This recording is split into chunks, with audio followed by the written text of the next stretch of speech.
Today we're talking all things food. I'm in conversation with Yash and Samir, the partners at Hunger Inc. Hospitality, well known for their restaurants like Bombay Canteen, O Pedro, Bombay Sweet Shop, and the recently launched King Fu Canteen and Brunnen Babka.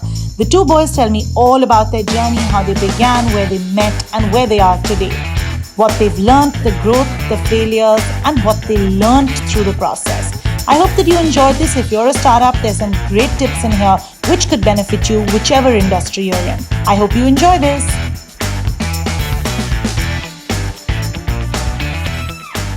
Hi, guys, and welcome to yet another episode of The Shan Show. Very excited for this one because it's Yash and Samir, the two founders of Bombay Canteen, and a place I visit all the time, order from all the time, and I love all the concepts you guys come up with. So thank you for being here and joining me on the Shan Show to talk about the restaurant business, how you guys started, and how you guys reached here. I believe you guys were in college together, so tell me a little bit more about that.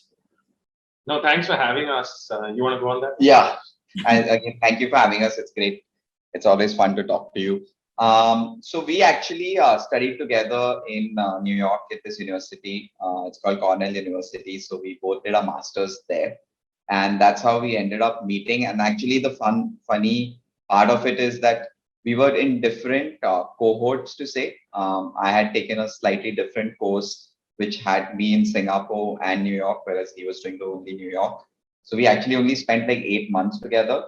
So the first, like his program had already started, and my cohort joined, and it was like on day one, I think they had done like a small thing at a bar where everyone was just getting to know each other, and we ended up just talking and being the basically last ones drinking there. till 4 in the morning. And then Yeah, that's how we. you know, the other person is a restaurant person when you end up being the last people at the bar. Totally agree. Totally agree. So you guys met at a bar, basically, and that's very cool Yeah. because you've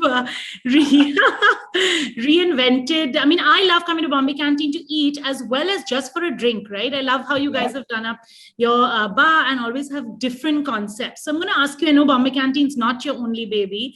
Tell me about the others, and you've launched two new, which is King Fu Canteen and Brunnen Babka. So give me a quick overview about all your places.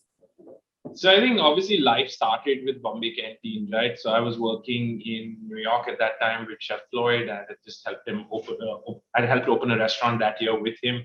And Yash was in Singapore working with the Fairmont Group. But I think the dotted line from meeting at the bar was we always would talk about someday moving back to India and sort of doing something together. Yeah. And I think we just at that point decided that let's start talking about it at least. And slowly I had an exact 12-hour time difference where long before Zoom, there was Skype. So Skype calls would happen where we'd just riff on ideas.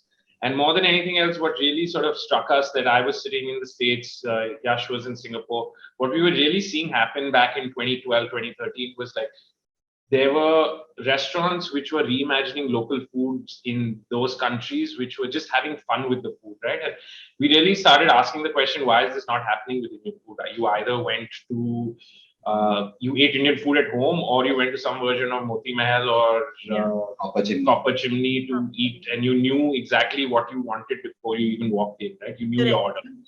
And that was the sum total of what Indian food looked like at that point. And the real idea started was like, can we sort of take exactly what's happening around the world and apply that thought process to Indian food? And that sort of led us to creating at that time what we call the concept Tiffin Club. And we realized that what we really needed was someone who would actually add impetus on the food side as well.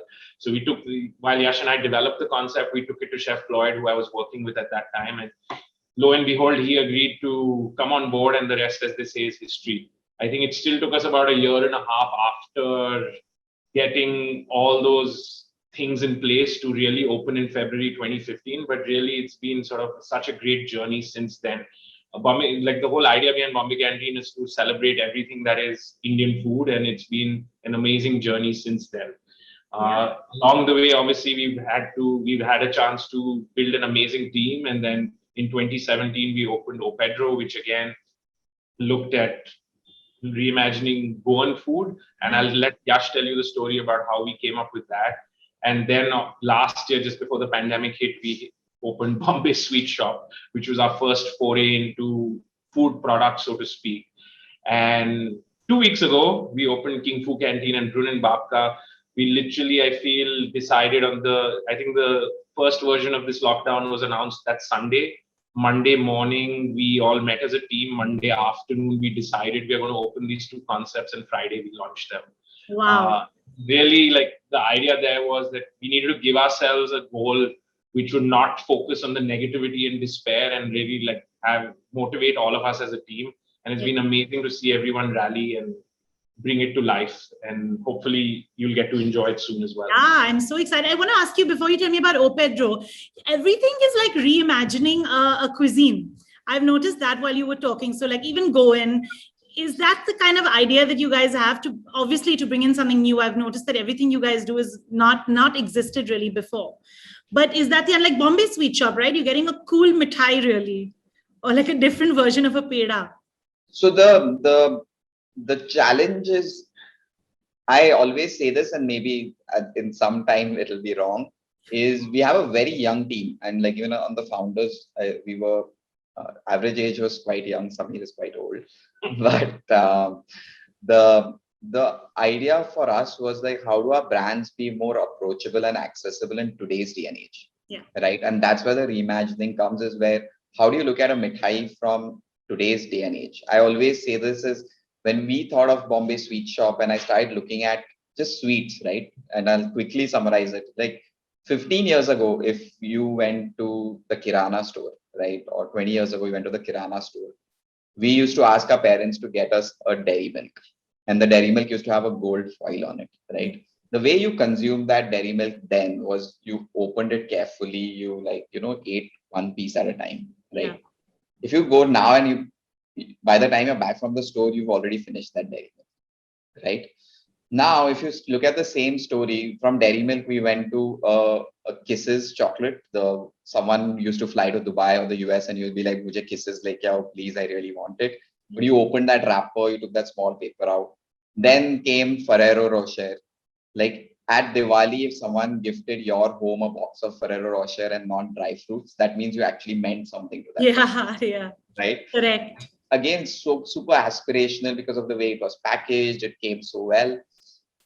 And in today's day and age, like chocolates have gone to a new stage, right? Like where you have artisanal chocolates, people are talking about the ingredients that go in, how was it sourced.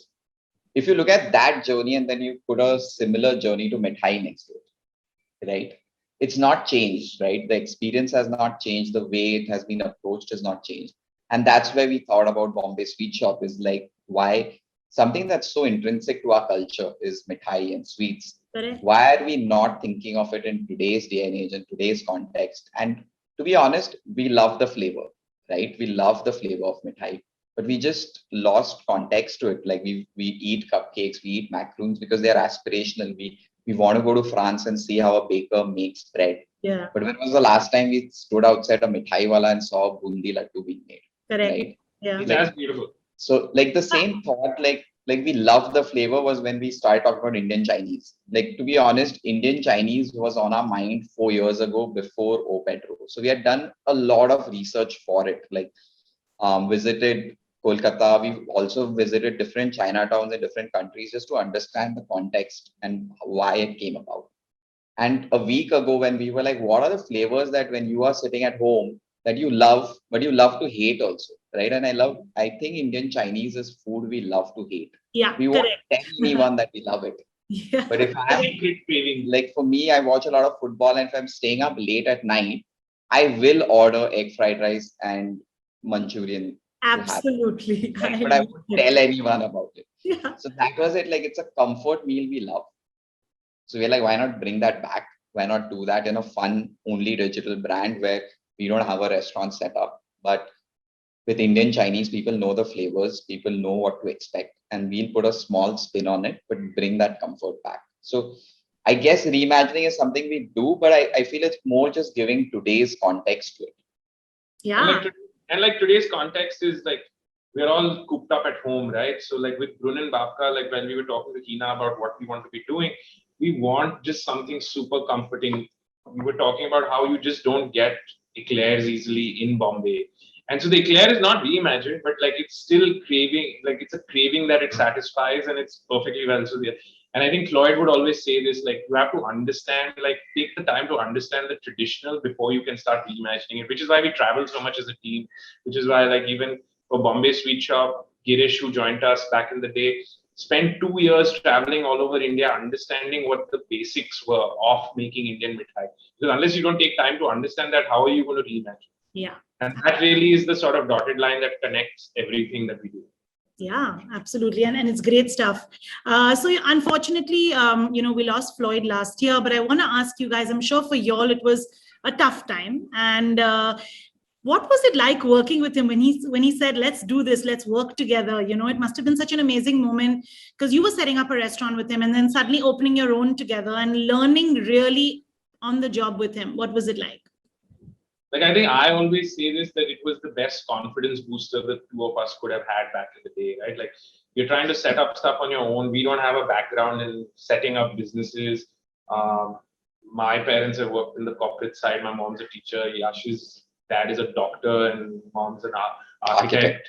And like, there's no sort of fallback per se, right? Like that there is this thing that you can just depend on for whatever support. And our families have been a huge support, but just getting Floyd on board was like a huge confidence boost right at the beginning. And I think more than that, like he's not just mentored us, but he became like a friend, a confidant, like an in-house prankster at all given times. Like there was always something or the other that would like bring out like an impish smile on his face, and like he'd be fooling around with stuff. But I think it was just so much more than just like being a working relationship. It was like family.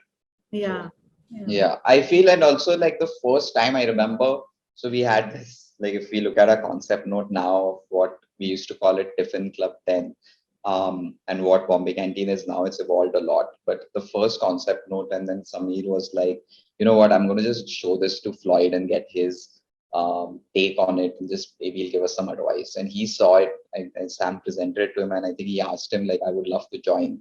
And we thought he was joking, right? Like we were like, why would Floyd join these two kids who, have never really set up a business? And that, I think what Floyd had an uncanny, how do I say, this thing within him is he recognized good people.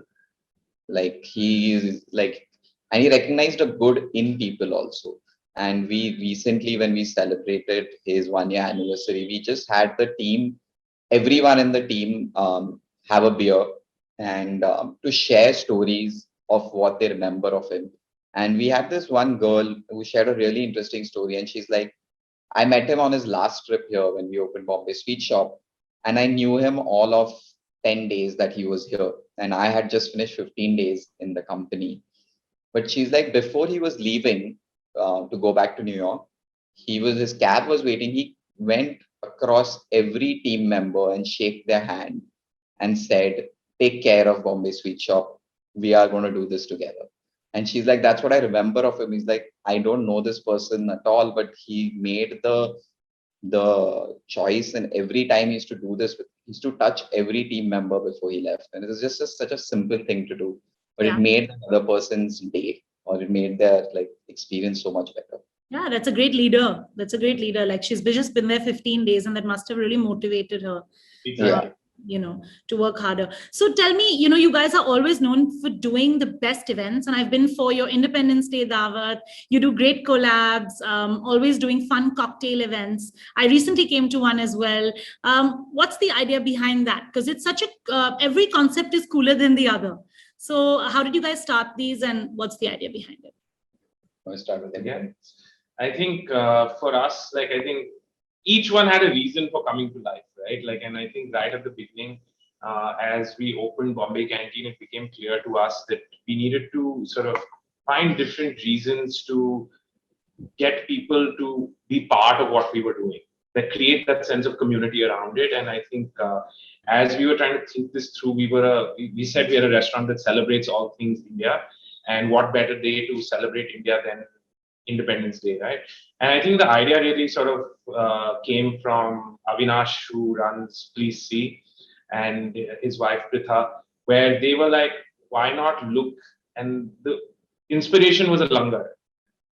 the inspiration was a langar where we said like the community comes together to eat together and just be there for each other. So what if for one day we became a thali restaurant, we joined all the tables, and typically in a thali you will find food from one particular region, but what if the food suddenly came from all over India? So it's on a plate, you're celebrating diversity, you're celebrating that sense of community, you're celebrating India in every way, shape, and form. And I think that really sort of, first year we started off and we said, everyone can come in and pay whatever they want and we'll support a cause. Like education's always been near and dear to all of us. So we started off supporting Teach for India. For the first 2 years, next 2 years, we supported Miracle Foundation. And then the last couple of years, we've been working with the Nandi Foundation. There's been a reason for that as well, which I'll just get to. But really, what was amazing, we served only about 180 people and we thought, wow, this is amazing. And we raised, I think, about 1.7 lakh rupees. And it's just like that sense of community has just grown. And next year, people who ate that meal wanted to come and volunteer. And I remember 2 years ago, last year was hit by COVID, but we were still able to refigure the format. But in its fifth year, when we started working with the Nandi Foundation, we served almost 800 people for lunch and raised about 24 lakh rupees. And really the idea was that as we were going into the fifth year, we wanted to now start doing work in an area where we could have an impact, not just on one day of the year, but through the year. Yeah. And I think we found some amazing people at the Nandi Foundation who really who've been doing amazing work around farmer livelihoods and sustainable agriculture, etc. And we spent time with them in Cheruputtu in the Telangana region, where it's amazing to see the work they've been doing for the last decade. And we are helping in a small way where we've adopted sort of a village there where we are trying to basically transform the way agriculture is done in that village. And it's been an amazing learning curve working with their team to see how it's actually done on the ground. It's a slow process. It's a 6-year program. It doesn't happen overnight, but the impact it has is sort of so long lasting. And it's really something that we've learned so much from. Yeah, kudos to you, because talking about giving back is one thing, but doing it year after year and growing it. And I know during the last lockdown, you guys also did a Gift Your Hero campaign, which I also ordered. And that is something I was blown away, because people always talk about doing charity, but here you guys were actually, tell us more about that. It was about giving, you guys gave everything free and someone had to give their COVID hero a gift, got to give her their COVID hero gift. So what was that like? So we called it Box of Hope. And we did it for the first week of January to say that it's the new year of hope in hindsight. So it was very simple. We got into, what happens is every company looks at, okay, New Year's coming, or let's do like a New Year menu and stuff like that. And obviously our company had been through a lot. We lost Floyd to COVID, which was a big setback, and it's always been, and I don't think we've yet been able to cope with it or done anything meaningful that we could. And it's something we want to do in the future. But something we said is like for me also personally, my dad's a doctor and I've seen what he's been through in the whole year. Is forget doctors, as everyone has had a hero in their life in the last year. It could be as simple as a security guard who's helped you out. It could be, I remember lockdown got called. Sameer's parents actually live in Delhi and his mom got stuck here. So she was with him for 3 months. Everyone has one hero. And we were like, what is the simplest way to recognize them is a box of sweets, right? It's always for that 1 hour at least is going to bring a smile on that person's face. And make it as easy as possible, where you go onto the website, it's free.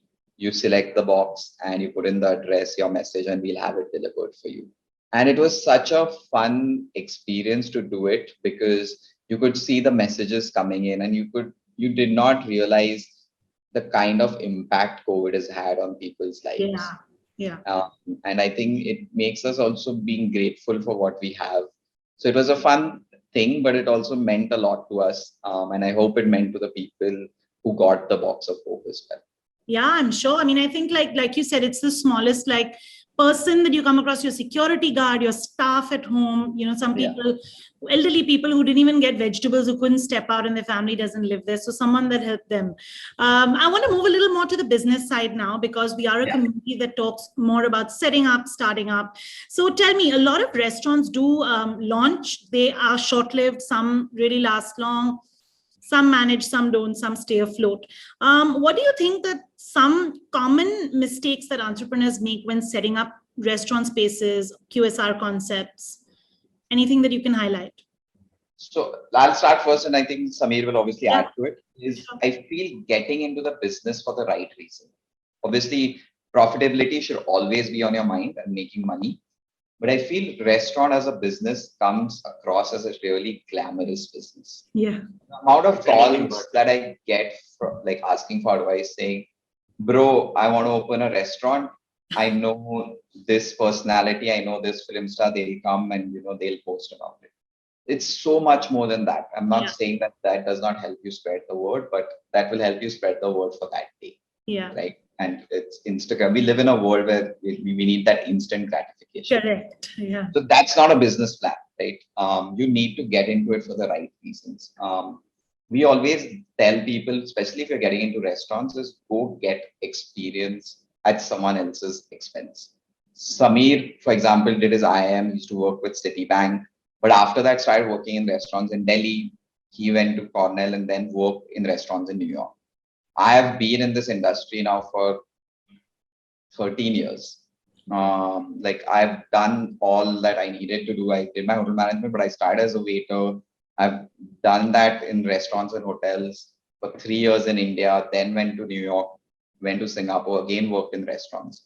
So you come with that understanding and certain humility about what this industry is about. Now, I don't tell every restaurant owner to go and do that, but even if you get 6 months to a year of experience, it definitely helps. It also tells you that the profitability in this business is very, very little, right? But it's also a very passion-driven business. It gives you a lot personally. But so get into it for the right reasons. Restaurants, if you are looking at, you need to look at, especially in India, at a 3 to 6 year timeline. Yeah. You need to build it for those many number of years and always keep evolving your brand. Get more of the community to be a part of it. And that's what I think has helped us over the years. And I think that's from my side, at least. Yeah. No, and just to add to that, I think as you're thinking through what you want to do, like you have to start with a point of view, right? Like I think, and it still amazes me, you still find so many places that open up which like want the place to be a scene, but don't focus on the food, the drink, any of that. You, as in, sure, you'll show up for once or twice at the most if I'm a friend or if I'm family, but I'm not coming and spending my hard-earned money on something that is subpar, right? Like that focus on the product is really, really important, and having that point of view on what you're serving, right? You can't be everything to everyone. Like I think where, sure, if you're a bar, you can have a lot of bar snacks which can move around all over the place. But like if you have to have, like, there are certain guidelines with which we create the menus at Bombay Canteen or Pedro, and we debate it, we evolve it, we do that. But we still, like, it shouldn't seem like random at one given time that what is suddenly started happening. Yeah. And side by side, I feel like the biggest thing, like Yash and I came up with the thought process behind the Bombay Canteen. It grew because so many more people came on board, but we knew we couldn't cook the food. Like if you put us into, like, sure, we can cook a little bit, but like, we can't do it on a day-to-day basis. I think restaurants are 90% about consistency, 10% about like creativity.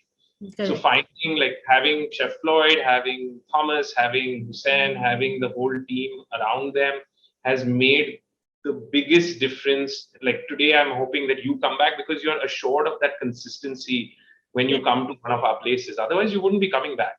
Correct. And I think that is something which is forgotten very, very fast. So that investment is not done on the things that will make you consistent. Yeah. So like you said, a lot of people also work. So when people call you and they really want to open a restaurant, sometimes they work on trend. It's like what's trending right now. Let's open a place, this will be popular. But how does one really maintain or keep a restaurant afloat with changing times? Like the F&B industry is very dynamic. There's constantly something new. How do you guys, stay relevant? So let's talk. I'm going to talk about it in the pre-COVID era because I feel the way we've evolved in the last year has been just what the time we are in. Yeah. I feel to stay relevant, one, like Sam was saying, having the right team on board. Yeah. Right. Something just before your call that we were discussing on another call is culture. Right. Culture plays a really important role in the company, especially for a restaurant, because when we call ourselves a startup, even as a hospitality company, in restaurants you get people of every demographic working, from the valet to the security to the dishwasher to you have an IT person, you have a marketing person. Yeah. You won't find that diversity in any other industry, right? And it's so important to have the right culture where all of these come together to work towards a goal, right? Now, to stay relevant, it's important we keep one reading today in today's day and age where podcasts are so freely available. Information, it's not that difficult, but you don't want to look at it and be like, okay, let's put this on the menu. But you want to look at it and be inspired, be like, okay, what is the technique are they using? What are the new, are there any new techniques out there, new ingredients coming in? Like for us at Bombay Canteen with Chef Thomas, with Chef Floyd, using local ingredients, something that Floyd from day one, even before we opened Bombay Canteen, he's like, that's something we are going to do, right? And we've continued doing that, and we've evolved that sense of thinking to say, okay, now can we go to a farmer and say, grow this a certain way, so that we can have it on the menu, right? Whereas, so it's important that you have a core thought, but how that core thought might change in terms of the technique you use or the kind of dialogues you're having with the community around you, it needs to keep evolving. But then you need to have that core team that is able to have those and does not take itself too seriously, right? Like a lot of the younger, for example, if I'm interviewing a young person just joining the industry, and if I look at myself, I had no idea what I was getting into. But the person who's getting into the industry now knows, he's looked at a chef show, he's looked at David Chang, he's looked at Noma. Yeah. So he feels or she feels on day one of his kitchen job, he's going to walk into this herb garden, pick up some nice herbs and smell on the dish. That's not what you're going to be doing. Yeah. Chopping onions. Yeah. There is a lot of information out there. You're right. It's so much easier. So much easier Yeah. if you join today. I want to know, this is maybe a bit technical, but I think this works for any industry. How do you identify if your business is failing? Now, a lot of people are in denial and they can really stay afloat for longer than they know. But are there any things that you know and just like, listen, let me let go with this now and try something new? I think that's a good question in the sense that I think sometimes the denial part definitely takes over, and especially if you have the resources to keep it going, you keep it going. I think the way we've done a number of things over the years that have failed. Yeah. I think while the restaurants have been overall done really well, and obviously the pandemic has its own sort of story for us. Yeah. I think at every given point, we've been happy to experiment and try new things, and it becomes very evident very fast that it's failing. Okay. Like whether it's like, I'll just take the example of new menus, right? When we opened, and this actually links back to the events piece that you had earlier.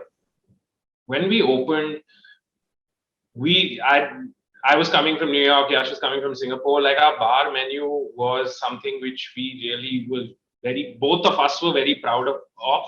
But honestly, we made that bar menu for things we would like to drink. It was very alcohol forward. It was martinis and Negronis and all of this. This is back in early 2015, before it had become cool to drink all. Yeah.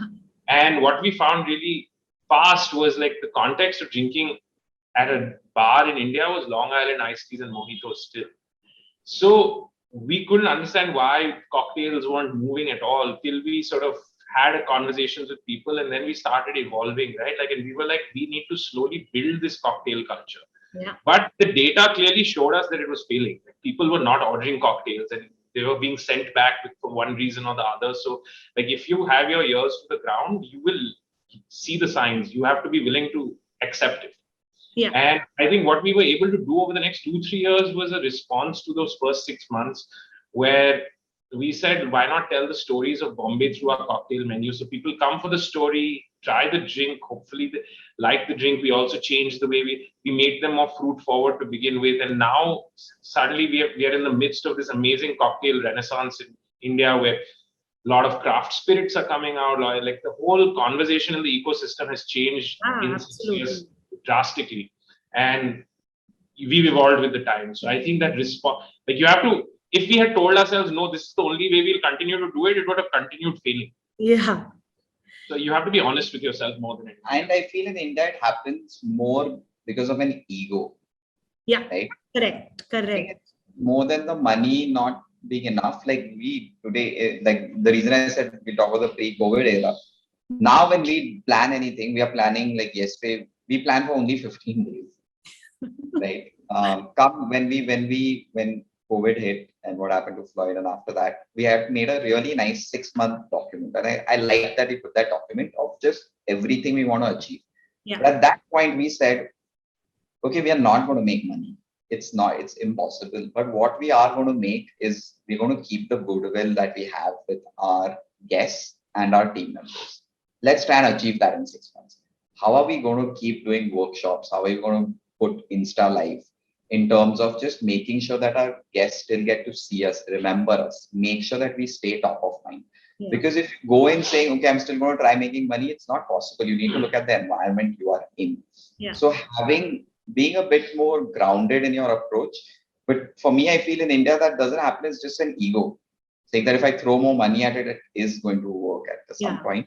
We've failed a lot. Like to get this canteen cocktail parties and the canteen cocktail menu going, we've tried something called as a Pawa menu, where we send people empty water bottles to their offices. And if you come back with it, you get free alcohol. And now I think of it, that idea seems so stupid, but at that point it felt like, wow, it worked, and it didn't. We tried a small plate only at the bar menu between 4 to 8. Only if you come at that time, you get this food. No one came. We've tried happy hours. We've tried, and we've lost money. We used to have something called as Canteen Bakery, which used to be the front part of Bombay Canteen.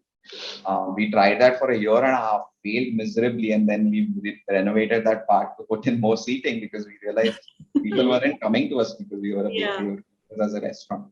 So yeah, it takes time. I think it's more an ego play to it. I think I'm so happy that you highlighted some of your failures and some of the things that didn't work. People should know that it's not as rosy as it looks. It's not like you launched and from day one it was, as rosy as it looks. I want to ask you my last 2 questions before we end. I want to ask you, your staff. Actually, this is how I met you guys, right? So when I came to the restaurant and you guys were actually at each table asking what people thought about the food and kind of serving yourself as well. And I think that's brilliant because that's a very, it feels homely. Because it's like, okay, they own the restaurant, but they're at the tables and it's cool. So I want to ask, how do you instill this confidence? Do you do any team building activities? What do you do with your staff? Like you said, you guys travel a lot. Do you take your staff on these travels just so that other people starting out to get an idea of what kind of works? So in terms of travel, we do take our core team, like the chefs with us, one manager, because obviously there's an expense, but we want to take them because they need to understand what we are looking at and how do we bring. Then after that, there is, in terms of training, like in terms of every employee who joins us, we call it like a founder meeting that we do, is that the both of us need to sit with any employee that's joined. So we do like every month, there'll be a group of employees that come in and we talk about our values, but we tell them our values in terms of stories. So throughout the years, like you said, we've had successes and we've had failures. Yeah. So we show them that through, we've got this really nice presentation which has pictures. Like it is as simple as, like one day Bombay Canteen was actually flooded, right? So when we talk about ownership as one of our values that we want to have, we tell them the story about how the restaurant was flooded and we decided we'll shut the restaurant down for 3 days, give everyone a holiday because it wasn't safe to come into work, the trains were stopped. But the next day, our staff still came into work because they wanted to just get the restaurant cleaned up and set up. So for that month, we had given all of them superhero t-shirts. Like one had a Batman, one had Superman, because in our minds, they were superheroes, right? But that showed ownership, right?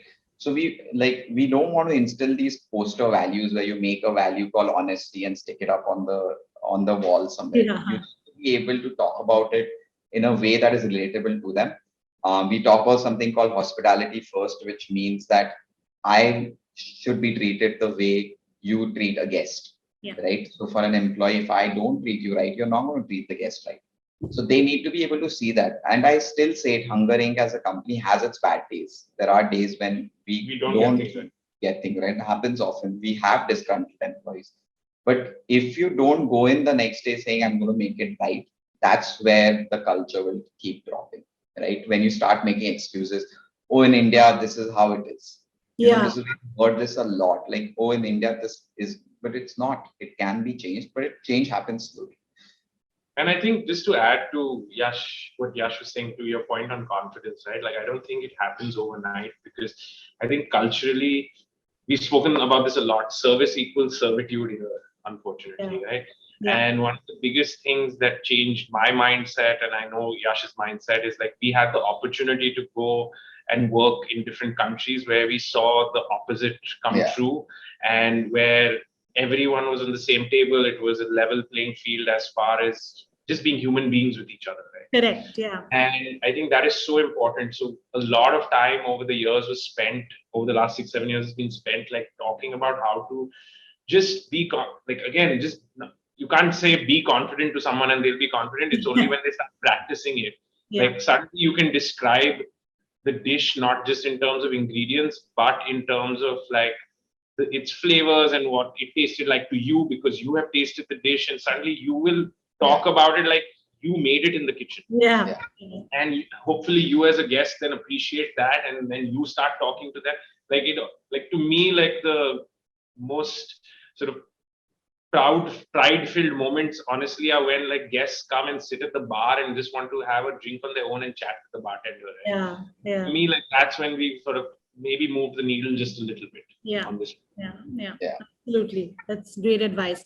So I want to ask you, COVID-19 now, 2021, we're stuck here. Well, as we speak, we're in the same spot. Anything that you can tell a small business when they start out, anything they can do to really make their service better at a time like this, or if they're really trying to stay afloat, because I'm sure, like we saw last year, many shut down. And I'm sure this year people are going through kind of floods again, if we put it that way. But is there anything that you can say that where they can actually improve their service or change things around, which could help them? I think, sorry, just something came to my mind. Like, I think when everyone thinks of service, sometimes you think of like just the big picture things, right? Like you just think that I have to do 10 things to make it like an amazing experience for someone. And I think we got a very quick lesson last year when we started delivery. Like again, let's face it, like we never really focused on delivery before the pandemic hit, but obviously it was a sea change. And I think, I forget who came up with the idea, but it was just like, we literally on the first bag that was going out, someone wrote, "We missed you," with a heart, and we stapled it on a post-it, and we stapled it on the bag and we sent it out. That human connection, that someone wrote something and just sent it across, that in itself was wow-inducing. Yeah. Right. It's a number of people who messaged us, talked about it, etc., etc. So it can be as something as simple as that, and you just have to look at what you are doing and what comes naturally to you. Sometimes, like we've always said, that we are here to make someone's day better. So if it's just conveying that emotion in some way, as even if they're not in front of us, like sending them a little note, so be it.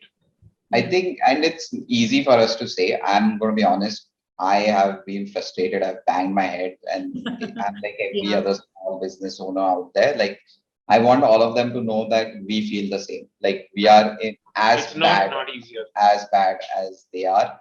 But if you look at it as the glass half full, if you look at the positive that only you can look at, if you're serving only a lesser amount of people, is you should be able to give them more amount of care and take that opportunity to do it, because this lesser amount of people that you've served are going to become such custodians of your brand in the next 4 years, and they will help you grow when we get out of this.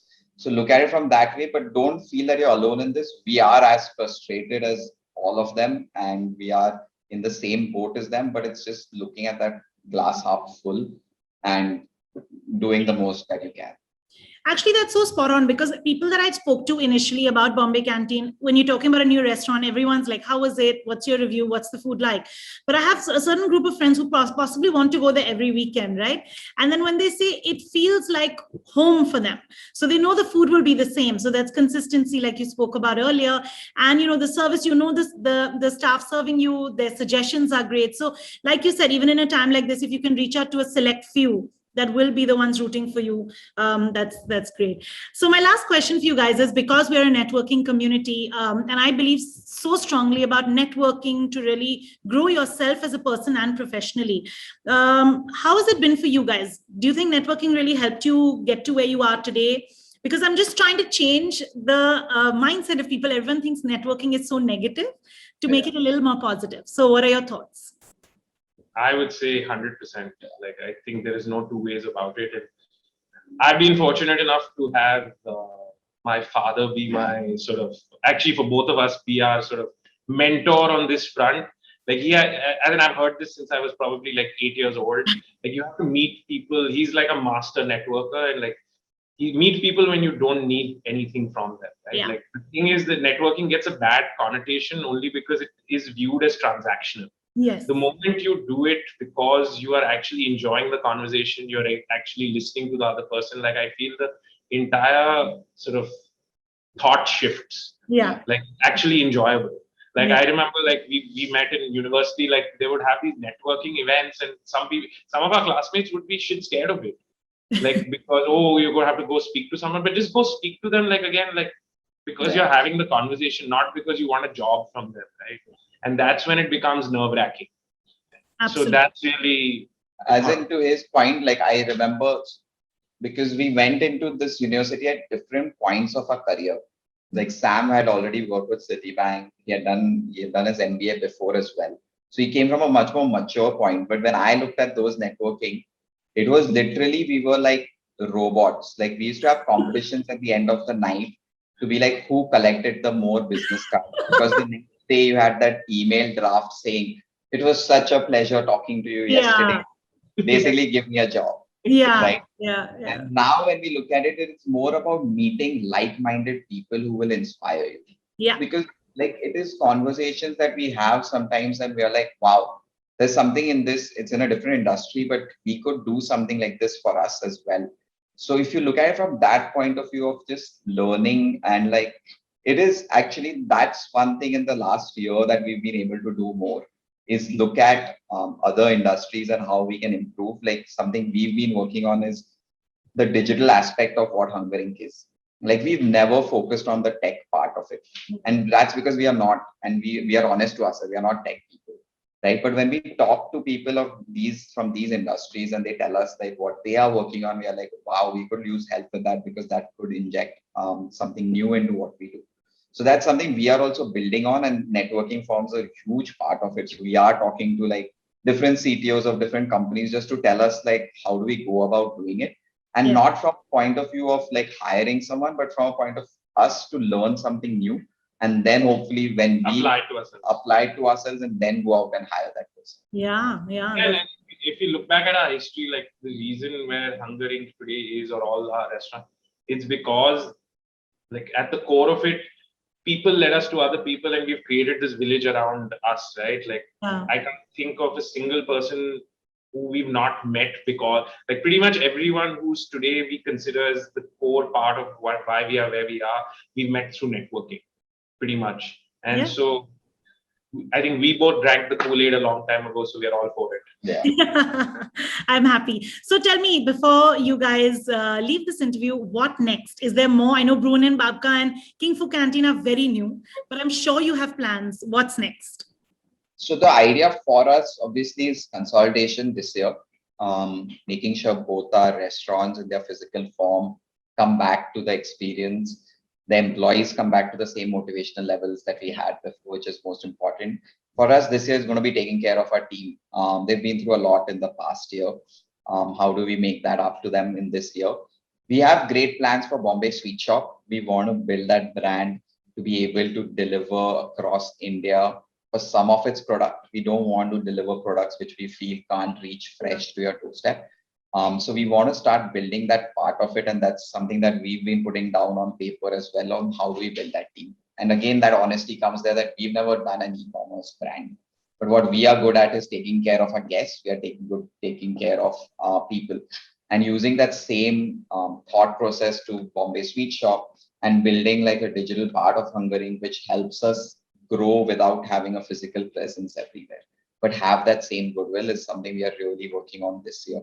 So you will see us talking about it more and hoping to build our team in that aspect as well. And like you said, with networking, like hopefully someone listening to this will then reach out to us and say that we want to work with us. Yeah, absolutely. I hope that does happen. But thank you for joining me, because I've seen you guys from when you started. I got to know you when I came to the restaurant the first time, and your brand is brilliant. Whatever you guys have created, every restaurant, everything you create is brilliant. I know every friend of mine in any part of India, I know I've connected you to a few, are just like, how do we get this where we live? Why is it only in Bombay? So hopefully, I mean, I wish you all the best. I know you guys are going to do so much more. So thank you for joining me, and thanks for sharing your insight. Thanks, Chan. Take care. Bye.